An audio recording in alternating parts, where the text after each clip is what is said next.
fine. So, I'm, still trying to deal with Edward Philippe's latest announcements. I'm keeping my chin up, looking at the bright side of life, because they keep dangling this carrot in front of my nose, you will see your students, you won't see your students, you will, you won't, I don't know what's going to happen. So I wanted to talk to you today about to and for, and when we use these two prepositions. So we use to when we're talking about a place, a destination. So after this video, I am going to the organic shop. It's so exciting, it's my weekly outing. And in summer, my family and I are going to the south of France. Well, we hope we are anyway. Who knows? You can also use to when you're talking about time. So it's 10 to 5. Or you could use to when you're talking about how long it takes to get somewhere. So it takes 10 minutes to get to Fontainebleau from La Genevraye. When we compare things, we also use to. So I prefer chocolate to sweets. I prefer running to swimming. And I'm not allowed to say if I prefer cats to dogs, because that would cause a family crisis. But we also use to when we're speaking about a distance. So if you were driving in your car and you didn't have enough petrol and you stopped to ask somebody where the nearest petrol station was, they could say it's 10 kilometers to the next petrol station. And when you give something back to somebody, we also use to. So Mrs. Cazot gave the tests back to her class, or I gave the book back to my friend. Okay, now let's move on to for. So we use for when we're speaking about the benefits of something. So dark chocolate is good for moods.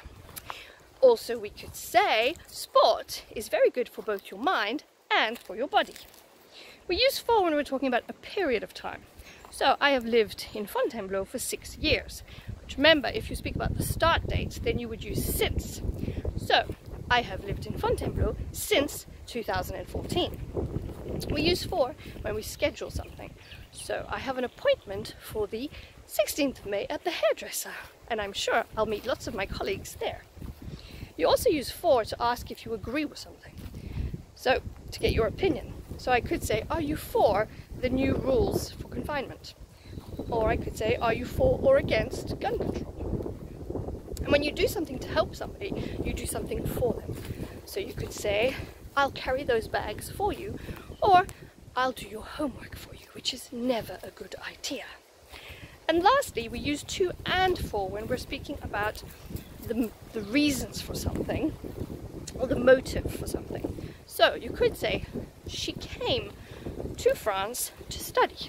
So in this case, it's followed by a verb, study, so it's to, right? But if it was followed by a noun, then we would use for. So I came to France for love, right? So she went to London to find a job, verb, so it's to, but she went to London for work, noun, so it's for. And lastly, when you have the verb with ing and you're talking about the function of something, then you would use for. So for example, I use the spoon for eating soup, right? Or I use a mask for preventing the spread of the coronavirus. Anyway, so I hope that's helpful, and have a lovely evening, and maybe I'll see you sometime.